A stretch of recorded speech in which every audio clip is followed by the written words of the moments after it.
Just close the eyes. And just take a few moments to allow yourself to settle in, ground, feel connected.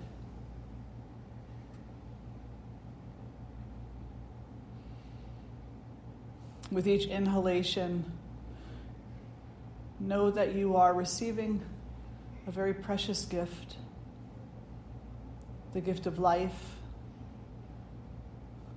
the gift of grace,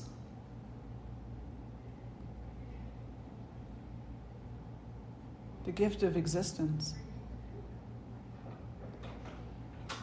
And with each breath out, allow yourself to know that you have the capacity to express gratitude, to express love, and to share the gifts that you have been given.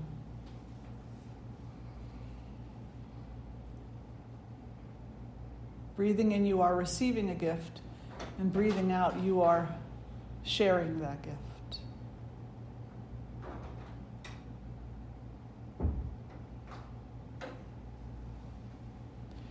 So call yourself to set an intention for today. To share that gift in the most generous way possible. In the most inspiring way possible. In a way that is full of love and peace and unity.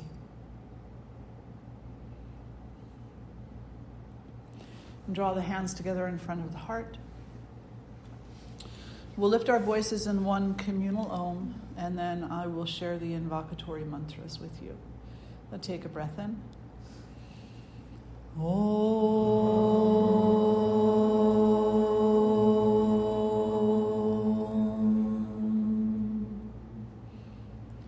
Ganana antva ganapati gum hava mahe kavin kavinam upamashravastamam jesta rajam brahmanan brahmanaspata anavshrinvanuti bisida sadhanam mahaganapataye namaha.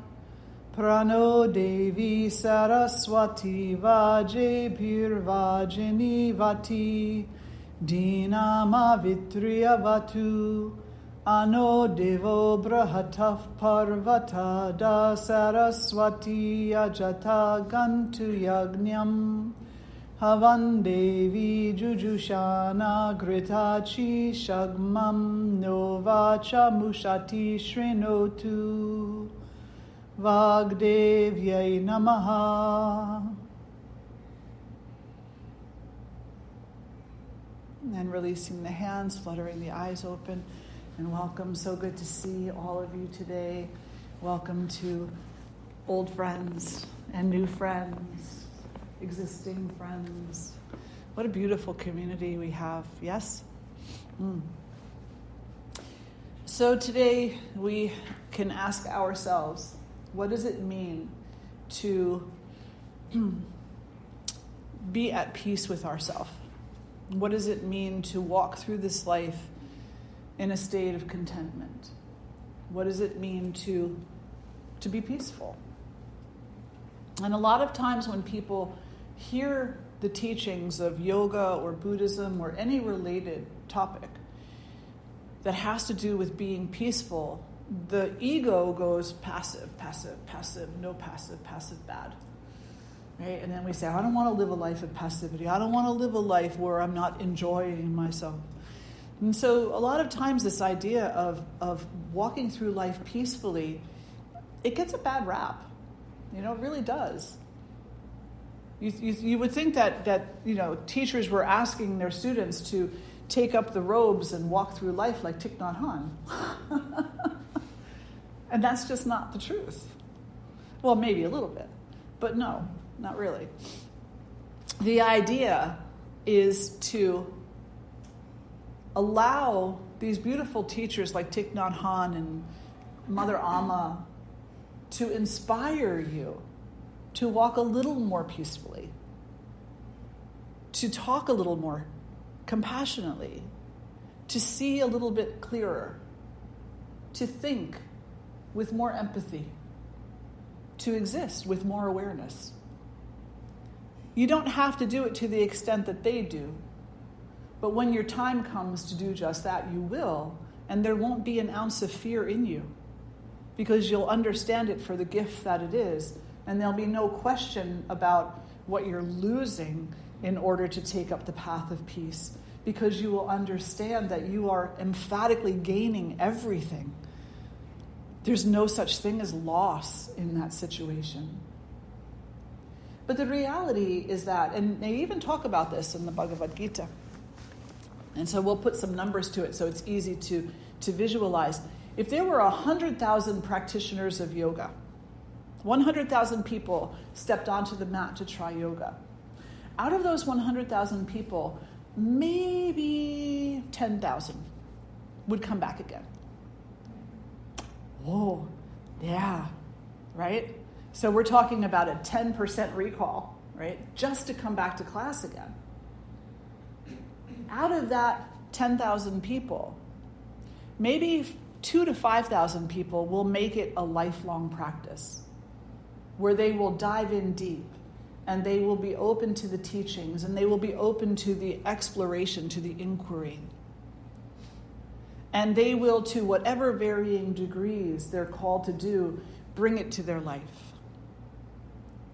Out of those 2,000 to 5,000 people, less than 100 will actually take the practice to an extent where they live and breathe it, to the extent where they have continual moments of awakening that don't scare them away. Their emotions will be balanced for the most part. Their presence will be gentle and calm, but they will still be vulnerable to the energy of the ego. Out of those 100 people, one person will begin to walk like Thich Nhat Hanh or Mother Amma or any of the other saints that have graced the earth since the beginning of time. So when your teachers talk to you, when you're listening to people like, online, names are escaping me right now, I apologize, like the Dalai Lama, or any of these magnificent teachers, they're not asking you to be perfect. They're not asking you to be the next saint. What they're inviting you, they're not even asking you to do anything. They're inviting you. They're saying, can your heart be open just a little bit to the possibility that there is more to this life than what you are in this moment considering? That there's more than one way to do things. There's more than one possible outcome. There's more to love, there's more to compassion, and there's more to unity than what your mind is telling you right now. Take unity, for instance. When we talk about unity, it's very much a catchphrase in the spiritual world today. Everybody has it plastered on their t-shirts or on the back pocket of their jeans or on their jacket. And it's like, unity, we're all one. And it's become quite the slogan. But those very same people, as well-intended as they may be, will have a tendency to be all one until you irritate them. And then we're two again. It's me and my oneness and you and your irritating factors. That's not oneness. So Mujiji, all of these beautiful, beautiful, inspiring teachers, what they're suggesting to you, what they're inviting you to experience is a greater aspect of the truth. A greater aspect of the truth. They're saying in any one moment, each one of us is vulnerable to our instincts, we're vulnerable to our ego, and we're vulnerable to our habitual behaviors, what we call samskaras. And because of that vulnerability, we're extremely limited in our reactions and responses because we're blind by them. We blindly react. And so what you're being asked to do is open your eyes and don't be blind.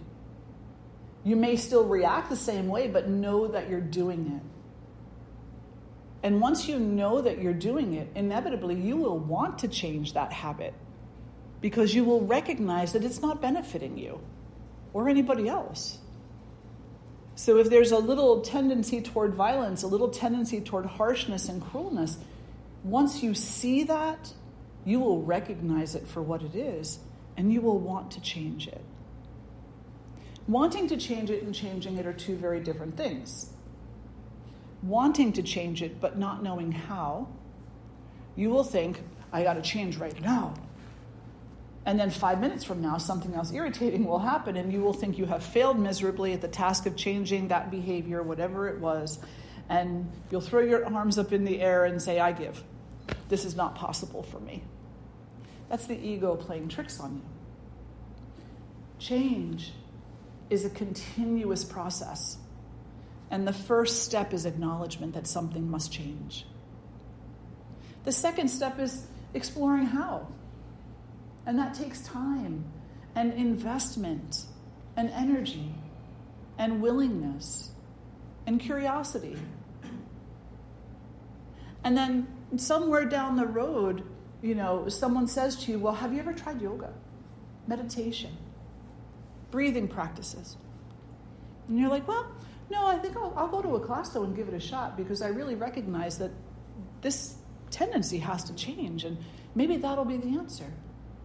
And so then you come into yoga class and, if you're fortunate and you have a teacher who talks the truth of the teachings and doesn't just put them under the rug and call yoga an exercise routine, then what's going to inevitably happen in that class is there's going to be a friction between you and yourself. The teacher's going to say something and it's going to rub you the wrong way.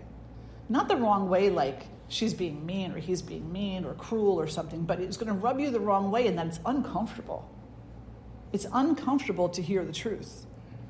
It's uncomfortable to hear that you and I, we all, everybody in this room has violent tendencies. And yes, we do. Everybody in this room has fear. Everybody in this room has jealousy. Everybody in this room has hatred. Everybody in this room has the experience at some point in time of each and every one of these qualities and then some. Qualities that cause us to lose hope and to lose inspiration. So you come to a yoga class and inevitably you're going to hear this. And if the ego is really unhealthy, it's going to say, oh, this isn't you. You don't need this. Get out of here. And then you'll walk out and you won't come back again. And it's not because you don't need to hear it. It's because you're not ready to hear it. Because there's not an opening to listening and to thinking, well, maybe stepping on the spider is a form of violence. Maybe yelling, at my partner or at my child and not letting go of whatever it was that was irritating actually is a form of violence. Maybe setting expectations for the people in my life around me that I know they can't meet because they're not ready to do their own inquiry is actually a form of violence in and of itself. Does that make sense? Yeah. But until the heart is ready and able and given more power, the ego will prevail. And those students something will happen. They'll be called back. They'll get called back. There'll be something in their life and they'll be like, well, let me give this another try. And they'll come in and now they're kind of situated. They're ready. They're expecting to hear, the worst, right? They're expecting to hear about humanity and all its flaws. And then they come in and what do they hear? They hear love. They hear love. They hear about how they are the potential of love. They are the potential of peace. They are the potential of goodness, that they carry this within themselves. And they walk out kind of scratching their head going, same teacher, totally different story. No, it's not. It's not a totally different story. It's the same story. There's a beautiful parable. Some people associate it with the Apache, some people associate it with the Sioux. I'm not sure which tribe this originally came from. I'm sure there's a variation of it in many tribes. But a little boy goes to his grandfather and says, Grandfather, I had a bad dream. I had a dream that there were these two wolves inside of me, and they were fighting and fighting and fighting. And I got so scared, and I woke up, and I was like, oh, who won? Which one won? One was the black wolf, one was the white wolf. One was terrifying, and the other was, I don't know, and who's going to win? And the grandfather looked at him and he said, whichever one you feed is going to win. This is what your yoga teacher tells you. This is what all these amazing saints tell you. This is what all traditions are meant to tell you, is that you have two wolves inside of you. You have the wolf that is violent, and you have the wolf that is loving. And the one that will win in this life is the one that you feed, the one that you nurture, the one that you give your energy to. So now the student needs clarity, so they come back for a third time. And this time they come back, and they take their class, and they breathe their breath, and they do all these wonderful things, and they listen to the teacher. And now the teacher doesn't talk about any of that. Now they're really confused, but they're curious. So now they start coming back a little more, And that's the way that pretty much it works for all of us, But what we need to do, if it's possible, is no matter what the teaching is for the day, no matter what the teacher is talking about, find the common thread that runs through it all. The common thread that runs through it all is very simple and straightforward. If there is inner peace, then, I'll do it the other way. If there's inner turmoil, then there will be turmoil in the world around you. If there is inner peace, there will still be turmoil in the world around you. However, you will not be so afflicted by that turmoil because you will know well how to navigate the boat. Yeah. Exactly. So now the only question that you really have to ask yourself is, do I want there to be inner turmoil or inner peace? And inner peace doesn't mean that I have to put on robes and walk around like a monk. Inner peace can just be, I'll be a kinder person. I'll be someone who consciously listens. I'll be someone who actively works to not jump to conclusions and critical, harsh judgments. Being peaceful within means that you will sit down with yourself on a regular basis and get to know yourself. Not you who everybody else tells you are. Just forget that. Because you are not what everybody else tells you are. You're not what the bulletin boards tell you or the television advertisements. You're not what your friends or family tell you are. Who are you really? What is the inner essence of you? Sit down on a regular basis and inquire about that. Whatever behaviors you recognize within yourself that need to be corrected, correct them. And don't become fearful or embarrassed or ashamed of that behavior and then project it onto somebody else and tell them what they have to do. This is also our tendency, right? Yeah. It's like, I don't like that. I'm not facing that one. But you fix it. You fix it in you. Have the faith that if you do the work, the result will follow. Have the faith that if you do the work, the result will follow. Don't be invested in the result as much as you are in the work. The work is primary because the work is now. The result is later. The work is now. So support yourself by investing in the work more than you worry about the outcome. If you do the good work, the outcome will be a reflection of that in some way, shape, or form. But outcomes are like straws. You ever pull the straws, right? You don't know which one you're going to get. You just know that there's a bunch of straws there. And you have a possibility of getting the long straw, but you also have a possibility of getting the short straw. But it doesn't stop you from drawing the straw, does it? No.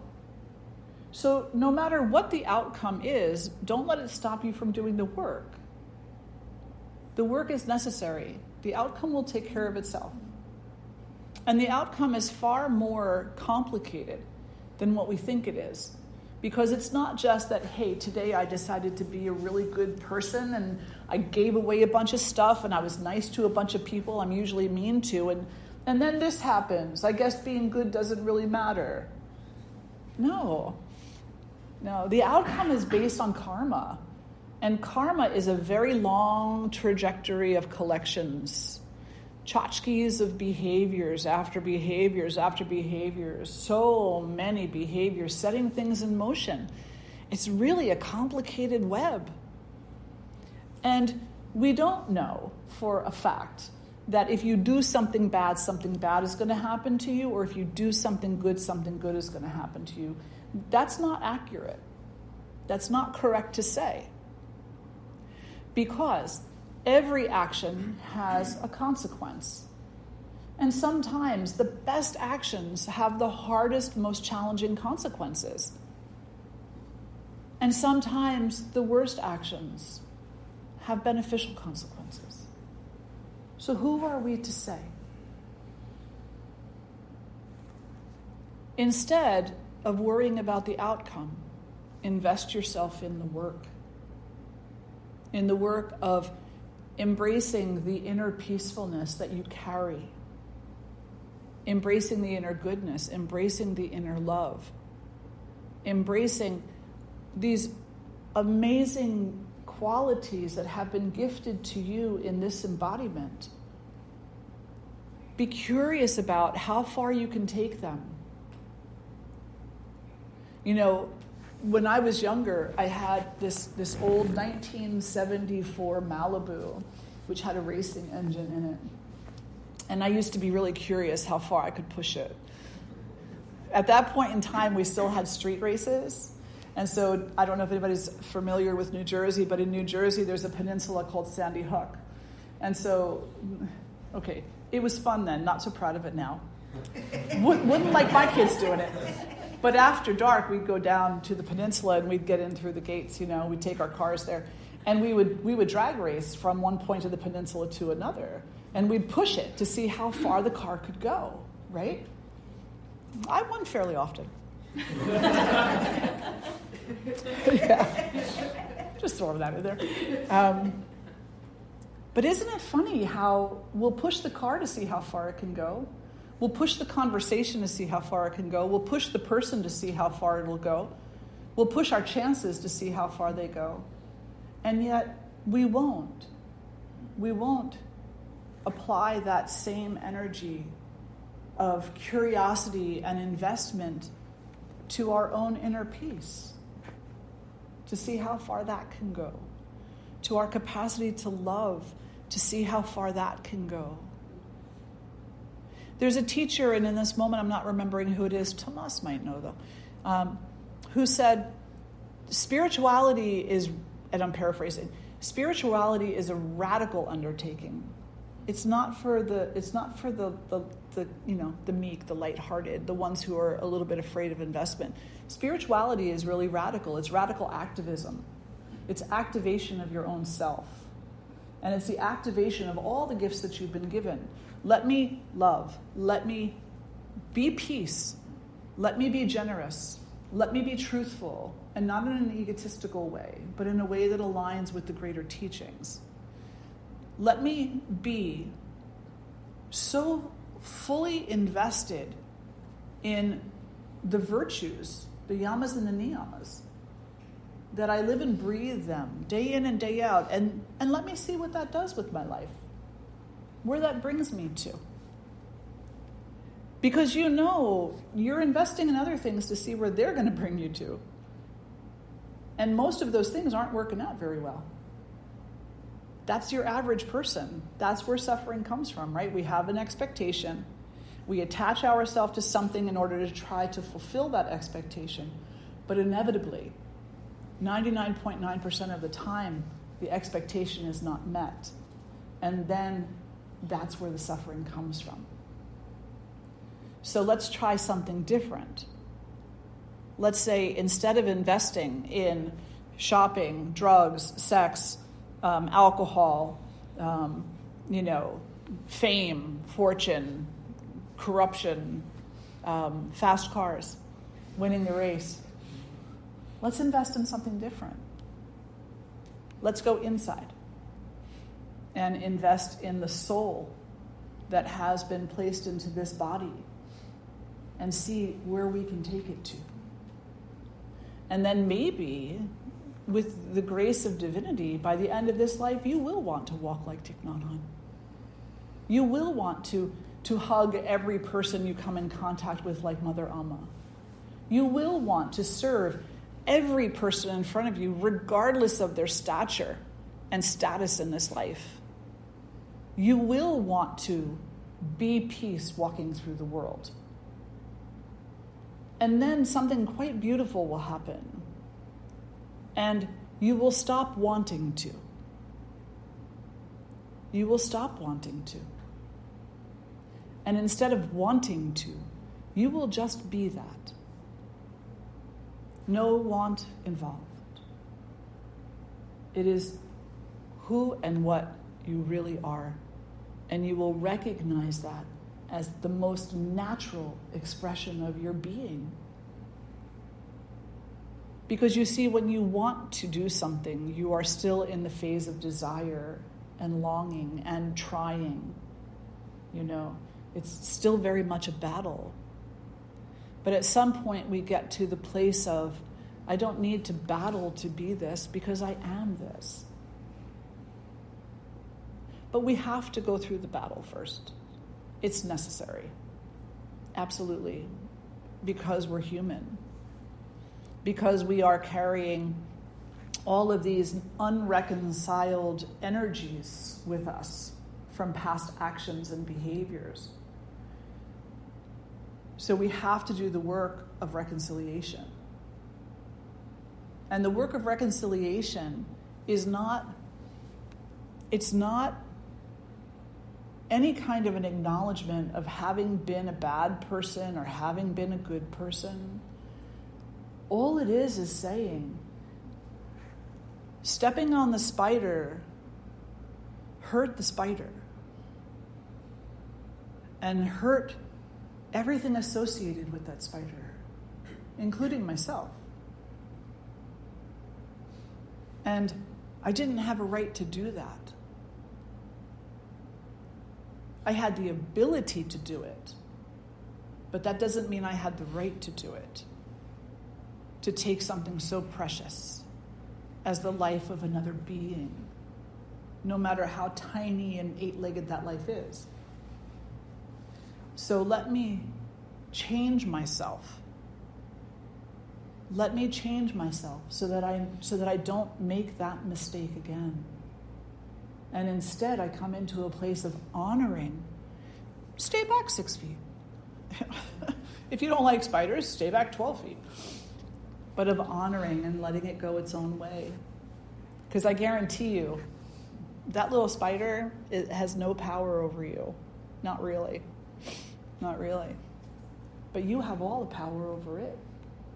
After all, your foot is about, 250 times the size of it? Maybe more, right? So there, there's a little bit of an off to the side thing, but there's such a skewed perception of this tiny little thing and this big body,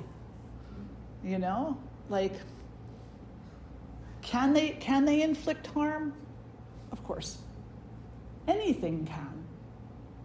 Anything can. Your car inflicts more harm than spiders do, but you get in that every day, don't you? And you change the oil, and you keep your tires rotated, and you take good care of it. And yet cars kill more people every year by far than what spiders will kill in your entire lifetime. It's a skewed perception, don't you think? So look at your perception and ask yourself, why am I reacting this way? Why am I thinking this way? And how do I change this way of thinking? And then start investigating. Start investigating where it is that you're ready to begin. And you're all obviously ready to begin because you're sitting here listening, right? You're questioning, you're attending your classes, you're all well on your way. But we're not there yet. And sometimes what happens when we step onto a path and we dedicate ourselves to it, sometimes what happens is that we become a bit preferential in our application. We think, well, I've taken care of the anger side of me now. I'm good. And that's not taking care of the anger side. That's called stuffing it, right? And when you stuff it enough, it becomes a bomb waiting to go off. So we have to be really mindful to know that no matter how many times we attend class, no matter how many discourses we listen to, no matter how many YouTubes we play, no matter how many times we travel to India, the tendency is still there. The vulnerability will be there as long as you are in a human body, period. Unless you're a saint, there is no exception to that rule. And even if you're a saint, saints have fallen from grace too, have they not? So we need to always remember the practice never ends. The work is never over. And some people might not like the sound of that. Some people don't like the sound of that. They're like, well, I don't want to be doing that for the rest of my life. Well, what else are you going to do for the rest of your life? What else are you going to be doing? It's either work to fulfill your inner potential and realize peace and love and all of these amazing things that really bring beauty to this life, or go to the bar. Which one? You're going to be doing something, but we have been so trained to think that goodness is out of our grasp, that it's over there somewhere or over there somewhere, that we have to go someplace else, that we're constantly looking and trying to go get it. And we forget we just need to stop and stay still and go inside of ourselves. And then, of course, if you're so inclined to it, it goes another step. And it goes kind of beyond the impact that you have in this world and the way that you walk through it. Your experience as a human being. It goes beyond that. And some students are not so inclined toward divinity and devotion, at least not at first. They're more about the inquiry of suffering. Like, I'm suffering. How do I stop the suffering? How do I find better happiness? Happiness that lasts more than 10 seconds, But for the student who is so inclined, inevitably what all this work leads to is a deeper and deeper and deeper and more sincere relationship with divinity, with Source. You are no longer afraid of the name Shiva, or Shakti, or Christ, or Buddha, or Allah. You're no longer concerned about religion. Because religion are rules of man. Spirituality is God's territory. And it's not that religion is a bad thing. It's not a bad thing. Because most people need structure in their learning. They need structure in their service. They need structure in their community. They need to have someone. 99.9% of people need that. But religion is the rules of men. And therefore, is as flawed as men and women.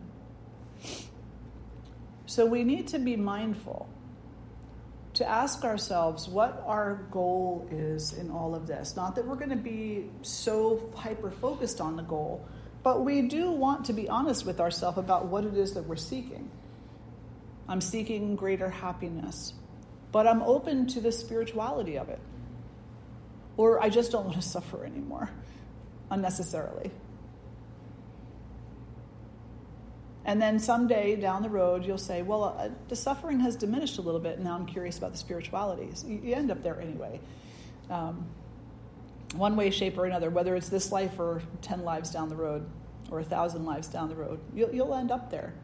Because we each have a birthright, and the birthright is the full fruition of our spiritual self. And again, we can sit here and talk about it and contemplate, what does that mean? What is that? Does it apply to me? How can I want that? What if I don't want that? That's all the ego battling itself, trying to make itself all important. When the time comes, there won't be a question. When the time comes, there won't be a wanting. There'll only be existence and being that. Where we are in our life right now, we do like to label things. Absolutely. And it helps us to navigate the world. It helps us to kind of, to organize ourselves, right? So some of you are familiar with Ayurveda. Ayurveda is a great organizing principle. It's a sister science to yoga. And when you practice Ayurveda, your entire life becomes organized. Dinacharya and Ritucharya, and you know when to do this and when to do that, and when to pray and when to sleep and when to eat and when to exercise, and everything becomes very organized. You all try to organize your life anyway, right? Every day we do. You go to the gym 3 times a week. You go to work every day 9 to 5. So you're already organizing your life. But Ayurveda puts a little twist onto it, and it says, in organizing your life, there are optimal times for some things, and there are less optimal times. So let's try to organize around what's optimal in the day and night. And that will lead to greater physical health, mental health, emotional health, overall sense of well-being. So the great organizing principle. So in this moment, we're organizing ourselves. And we're saying, how do I understand this? Where I'm at right now, in this particular condition that I find myself in, how do I understand this? How do I understand how it applies to me? And how do I understand what I'm supposed to do and what I'm not supposed to do? So we're in an organizational phase. But if you come to your practice, what we call sadhana, if you come to your sadhana regularly, every day, for a long period of time, with little to no interruption and with great, great enthusiasm, then eventually you won't need to organize anymore. Because wholeness will be self-expressed through you. Wellness will be self-expressed through you. And it doesn't mean that your body will never be injured or sick, or that you'll never die physically, because you know all those things are going to happen. You will be the expression of wholeness. You, the expression of peace. The innermost you. The you that does not depend upon the body. The you that is what we call eternal, because it doesn't die with the body. It continues on.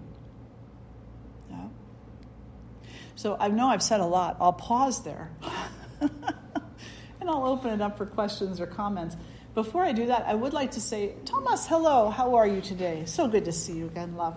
Would you like to contribute anything to that? Thomas is my very good friend. He's up from Costa Rica visiting us this week. And he is an amazing bhakti. I don't even want to say practitioner, but he's a bhakti heart. That's what he is. He's the heart of bhakti right there. thank you for sharing. Every time I sit in your presence, I feel an overflow of bhakti, of love. Bhakti is divine love, so it doesn't come and go. It just flows, or maybe doesn't. My practice this month is focused around one thought or one intention, which is when I wake up in the morning, is to be able to see the divine in all things, in all appearances that come through the day. Here it's super easy to be able to see the divine within all the people gathered here and within this beautiful place. But I woke up with a disturbing thought, and basically it was, I went to see if my tax refund had come into me, and I got a little tap on the shoulder that said, you lied on your taxes, right? I shaded the truth. I moved a couple of numbers around in a couple of columns so that it would be a better outcome for me. And I was shocked into terror because I did it unconsciously. I did it just out of a sense of accounting, or just out of a sense of like, oh, it's just the U.S. government, they don't need my extra $243. I could really use it this year. And like I said, I was shocked into almost a panic that on some level, after 42 years of practice, on some level, I was still deceiving myself. That even though it's the U.S. government, and then it's like, well, and then you did it here, with my driver's license doesn't reflect my accurate address. But who cares, right? I did it on my insurance, my car insurance, because it's a cheaper rate, and this zip code is and I'm like, wow, dude, have you not learned anything?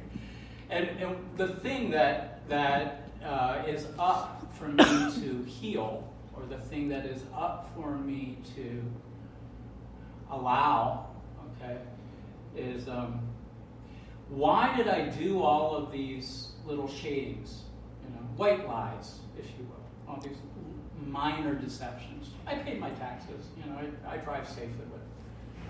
And there was one answer, and it was the black wolf or the white wolf.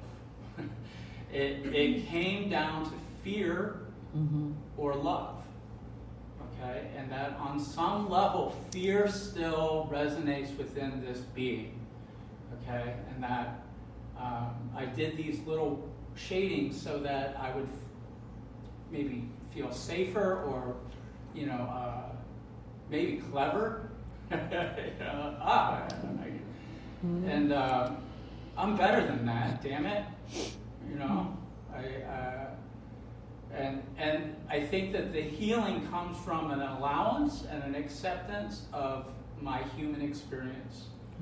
That I'm not going to judge myself or shame myself. I'm not going to project it as blame upon the U.S. government because I don't agree with this, that, or the other thing.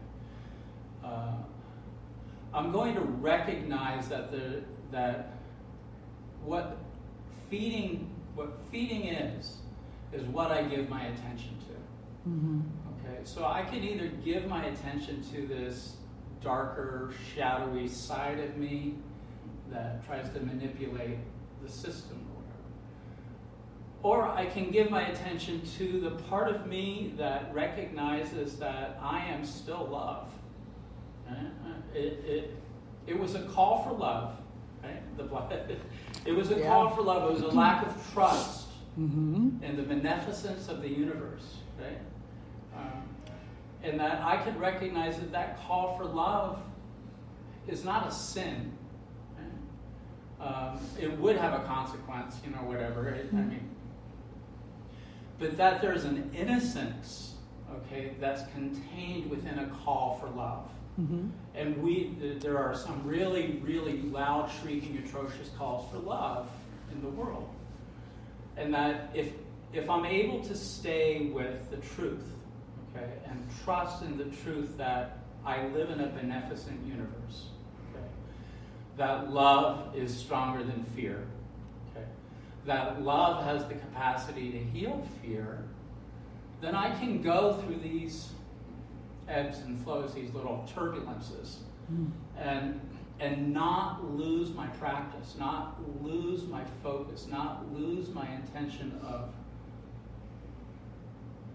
knowing who I am in truth, knowing who you are in truth, knowing who everybody I come into contact with today is of love, is of love. Absolutely. No matter what I think, no matter what I say, whether what I pay on my taxes, where I claim my driver's licenses. It's just, I think what I just want to share is that the turbulence of recognition of, oh my God, you did that? Yeah. Like, whoa. That is the beginning of healing, or it can be, Completely. If we allow that to be seen as an innocent call for love as opposed to a fearful need to hide, right? Then love heals all things. Oh, thank you. Oh, Tomas, you make so many amazing points there, because, yeah, it is the beginning of healing. Because the moment that you're willing to acknowledge it to yourself, and you just so courageously acknowledged it to everybody in the room, it also opens up the potential within you to look for a different way. To say, well, if I did this, if this behavior was because, I'm calling out for love, then that didn't really get me any love. Maybe instead, I'll start calling out in a different way. And in the yoga, and I know Tomas knows, you go to chanting. You call out the name, Om Namah Shivaya, Om Shri Durgaye Namaha. You call out the name. That's the calling out for love. But because we are so externalized in this human body and experience, we think that, yes, if I'm clever enough, if I'm this enough, if I'm that enough, then it kind of puts me up a couple of rungs, and people, maybe they'll look at me a different way. They'll look at me as smart, as clever, as something like that. But what inevitably happens in that moment where you acknowledge that I don't believe I just did that, is that's the moment of opportunity for change. That's the moment of opportunity to say, what are my needs here? What are my wants? What's not being fulfilled? And what's a healthier way for me to go about it? One that will potentially have different consequences, maybe, one that will leave me at least feeling that I have more integrity in myself. Does that make sense to everybody? Yeah. Tomas, thank you so much. You, my friend, have so much integrity. You truly do. And, the healing path for each of us can be an open book. We don't have to hide ourselves. It's not necessary. And it's more fruitful to come together to problem solve than to sit there and try to solve it alone. Because you just don't know. Our journeys are so similar to one another in so many different ways. It's not a matter of somebody else fixing it for you. It's a matter of receiving inspiration through the voices of those around you who you hold near and dear, Sangha, like-minded individuals, and then learning how to have faith. The other thing that came to mind when Tomas was speaking was the lack of faith in the true abundance of the universe. That if I have to put this $243 out, I'll never have enough. Yeah. And so it reinforces the fear that there's not enough. It does. Yeah, it's such a struggle, this humanness, isn't there? Would anybody else like to question? Yes? I just wanted to say to us that you could consider taxation as a form of violence.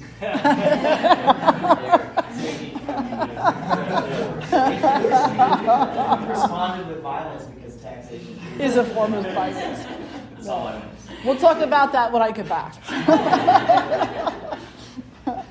Any other thoughts or questions from anybody? Yes, Savannah? So when we're doing the work and we're trying not to focus on the outcome, how do we know the work is working? So in terms of efforts towards like our physical health, if we're following our Ayurveda, how do we know that the actions that we're taking are the right actions if we're not seeing results? Or if things are going in the opposite direction? How do you deal with the fear associated with doing the wrong thing? Well, this comes back to what Tomas was saying. So when we're doing all the things, we're maneuvering our schedule to get sleep, the appropriate amount of sleep, to eat appropriately. We're taking time to watch our thoughts and to think thoughts that are neutral or inspired on purpose. When we're correcting ourselves for behaviors that we know need to be corrected, when we're doing all of the work, when we're facing our traumas and acknowledging them and embracing them and treating them like we would treat a child who has been injured, when we're doing all of that, when we're looking in the mirror and we're actively not hating ourselves, even if it's hard, we're saying, I am not going to hate you in this moment. I'm not going to hate you in this moment. I'm not going to hate you in this moment. When we're doing the work, then a few things are going to happen.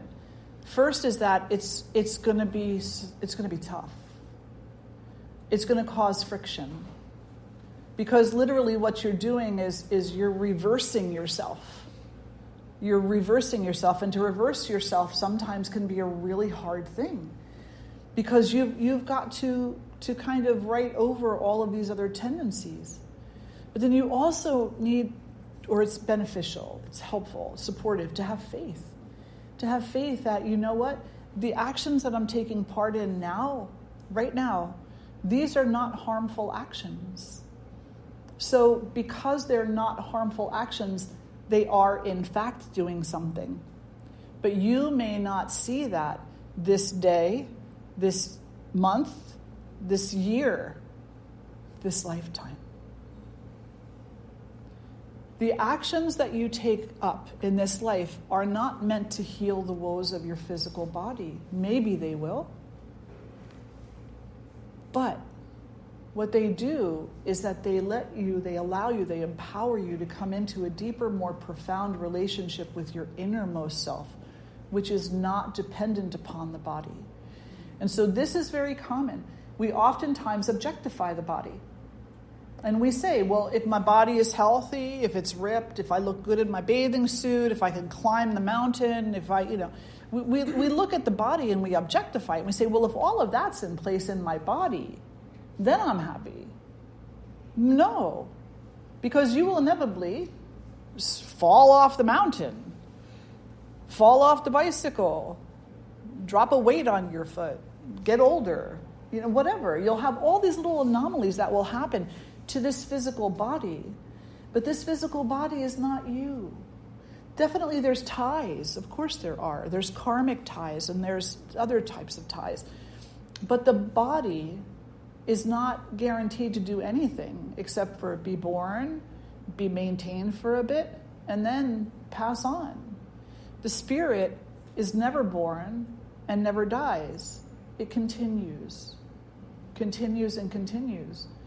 So when we do these things, when we adjust our life toward peace, toward nonviolence, and toward all the other beautiful virtues that there are, we're doing it in some great part in faith.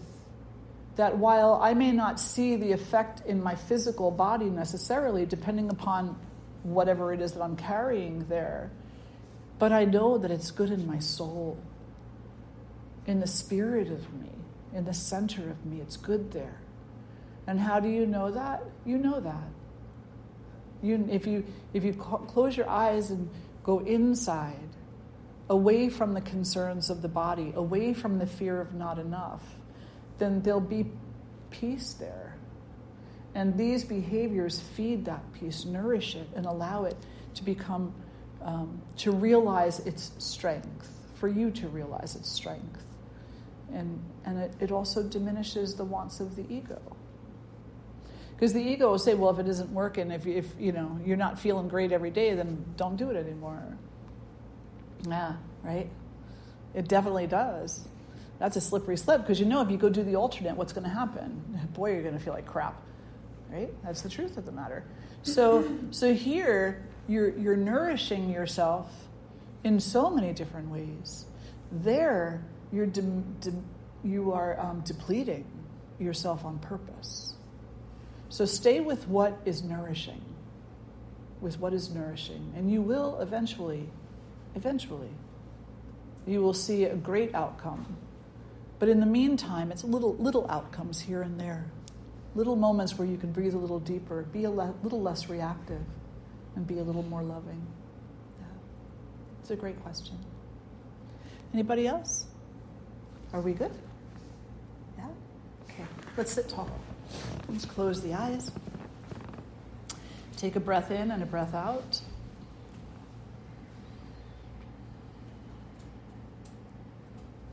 Let your heart settle.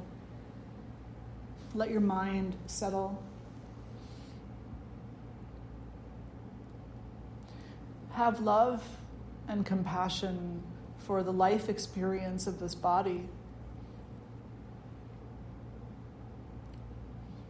And anywhere on your body where you have an injury, some place that is still feeling the consequences of whatever that injury was, send love there. Send love there. For some of us, we may just have one spot or two spots, and for others of us, we're just holding our whole physical body, sending love there. Send light there. Send peace. Reassure the body, which does have an intelligence that is linked to your own. Reassure your body that you will do your very best to no longer harm it, to no longer blame it, to no longer hate it, to no longer hurt it.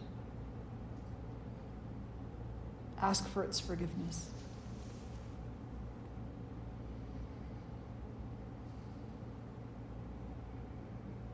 And then bring your awareness to your mind, somewhere in your mind where you're carrying an insult to yourself, some way of thinking that hurts you, that you know is a hindrance to your happiness and to your peace.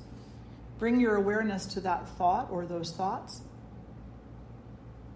And in your mind's eye, place your hands on them lovingly. Draw them in. And tell them it's okay to change. It's okay to move from harm to harmless, from hate to love, and from war to peace. It's okay. And I promise you, I will do my very best to no longer instigate you.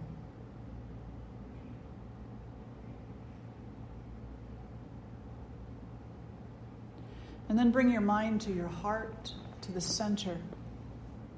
And you can even place your hands there if you like. And make a promise to your heart, the very center of your being. I will do my very best in each moment to honor you, to allow love to thrive and be nourished, to allow a greater expression of my innermost potential, which is not dependent upon anything outside of myself. It is only dependent upon me. And drawing the hands together in front of the heart, and we'll lift our voices in one Om. Take a breath in.